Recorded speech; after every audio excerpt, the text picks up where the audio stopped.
This morning I woke up with a sense of purpose and a to-do list. I need to get some important work done, I need to pick out a recipe for dinner, I need to double up on my drawing, and of course I had to eat breakfast. Now if I just brought my laptop downstairs, I could get all of these things done at once. Multitasking.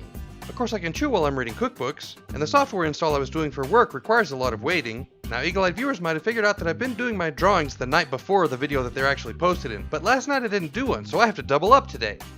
However, if you were paying attention to the video, you can see that multitasking is a myth. You notice that I stopped drawing to do work, and I stopped work to do drawing.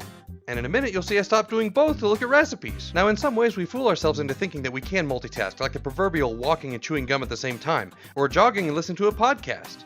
But what we're really doing in those cases is allowing muscle memory and lower brain function to handle one task while our conscious mind is doing another.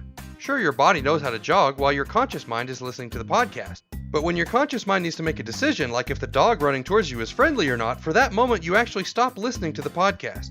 Either that or you keep listening and you trip over the dog that came out of nowhere. This is exactly why texting and driving, or for some people even talking and driving, is so very dangerous. In computer science we talk about multitasking, or more precisely multiprocessing, but even that is just smoke and mirrors. The more correct description is context switching, where you work on one process for a certain amount of time, then work on another process for a certain amount of time, and then go back to the first process, and then go back to the second process, and back to the first process, back and forth and back and forth. That's what a computer processor does, and that's also what your brain is doing when you think you're multitasking. And while some people are pretty good at context switching, especially stay-at-home moms, studies have shown that the average person's performance drops dramatically when they start to context switch. So the next time you find yourself multitasking, take a minute and really think, would you be more effective if you finished one task first and then completed the other?